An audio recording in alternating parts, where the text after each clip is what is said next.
ನನ್ನ ವಯಸ್ಸು ಬಂದಾಗಿಂದ ನೋಡ್ತಿರ್ಬೇಕಾದ್ರೆ ಬಳ್ಳಾರಿಯಲ್ಲಿ ಈ ಥರ ಒಂದು ಅಭಿವೃದ್ಧಿ ಯಾವತ್ತೂ ಆಗಿರಲಿಲ್ಲ ಸರ್.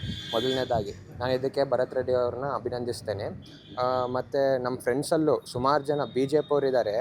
BJP ಅವರೇ ನಾನು ಫೋನ್ ಮಾಡಿದಾಗ ಏನ್ಲೇ ಭರತ್ ರೆಡ್ಡಿ ಈ ಥರ ಡೆವಲಪ್ಮೆಂಟ್ ಮಾಡ್ತಿದ್ದಾನೆ, ಆ ಥರ ಎಲ್ಲ ಕಡೆ ರೋಡ್ಸು, ಗಲ್ಲಿಯಲ್ಲಿ ರೋಡ್ಸು, ಗಲ್ಲಿಯಲ್ಲಿ ಒಂದು ಒಳ್ಳೆಯ ಹೆಸರು ಬರ್ತಾ ಅವರೊಂದು ಬಳ್ಳಾರಿಯಲ್ಲಿ ಜನ ಮನಸ್ಸಲ್ಲಿ ಉಳ್ಕೊಳ್ಳೋ ಥರ ಕೆಲಸ ಇರೋದನ್ನ ಖಂಡಿತವಾಗಿ ಜನಾರ್ದನ್ ರೆಡ್ಡಿ ಅವರು ಮತ್ತು ಅವರ ಬಳಗ ಏನಿದೆ ಇದನ್ನು ಸಹಿಸ್ಕೊಳ್ದೆ ಈ ಥರ ಒಂದು ಕುತಂತ್ರನೇ ಖಂಡಿತವಾಗಿ ಇದೊಂದು ಕುತಂತ್ರ ಮಾಡಿ ಯಾವ ಥರ ಕುತಂತ್ರ ಮಾಡಬೇಕಂತನೂ ಈ ಹಿಂದೆ ಅವ್ರ ಸುಮಾರು ಘಟನೆಗಳಿದೆ.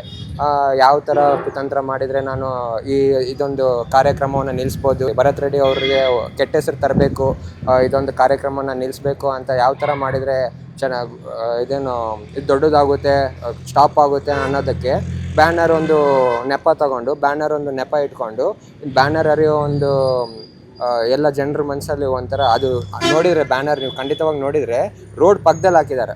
ನೀವು ಅವ್ರ ಫೆನ್ಸ್ ಒಳಗಡೆ ಹಾಕಿದರೆ ಅದೊಂದು ತಪ್ಪು ಅಂತ.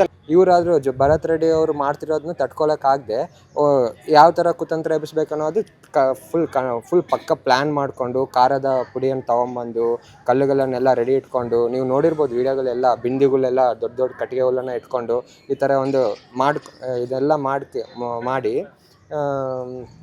ಇಷ್ಟೊಂದು ಗಲಭೆಯನ್ನು ಎಬ್ಬಿಸಿ ಲಾಸ್ಟಿಗೆ ಇದೇನಾಗಿದೆ, ವಾಲ್ಮೀಕಿ ಅಷ್ಟು ದೊಡ್ಡ ಮಹಾತ್ಮ ಆಗಿರುವ ಅವರು ವಾಲ್ಮೀಕಿ ಅವ್ರ ಪುತ್ಥಳಿಯನ್ನು ಇನಾಗ್ರೇಷನ್ ಮಾಡಬೇಕಾಗಿರೋ ಕಾರ್ಯಕ್ರಮವನ್ನು ಕೆಲಸವನ್ನು ಮಾಡಿದ್ದಾರೆ. ಇದಕ್ಕೆ ಖಂಡಿತವಾಗಿ ದೇವರು ಅವ್ರನ್ನ ಕ್ಷಮಿಸಲ್ಲ ಅಂತ ನಾನು ಹೇಳ್ತೀನಿ. ನಾನು ಇದರಿಂದ ಏನು ಹೇಳ್ಬೇಕಂದ್ರೆ ಭರತ್ ರೆಡ್ಡಿ ಅವರು ಇದಷ್ಟೇ ಸ್ಟ್ರಾಂಗ್ ಆಗಿ ಇಟ್ಕೊಂಡು ಇನ್ನು ಮುಂದೆ ಒಳ್ಳೆ ಅಭಿವೃದ್ಧಿ ಮಾಡ್ಕೊಂಡು ಹೋದರೆ ಅವ್ರಿಗೆ ಒಳ್ಳೆ ಚೆನ್ನಾಗಿರುತ್ತೆ. ಜನಪ್ರತಿನಿಧಿಗಳು ಅವ್ರ ಮನಸ್ಸಲ್ಲಿ ತುಂಬ ಇಟ್ಕೊಂಡಿದ್ದಾರೆ ಅಂತ ನಾನು ಹೇಳ್ತೀನಿ. ಇಂಥವ್ರು 1000 ಜನ ಬಂದರೂ ಒಳ್ಳೆಯವ್ರಿಗೆ ಒಳ್ಳೆಯದಾಗುತ್ತೆ ಅಂತ ಹೇಳಕ್ಕೆ ಬಯಸ್ತೀನಿ.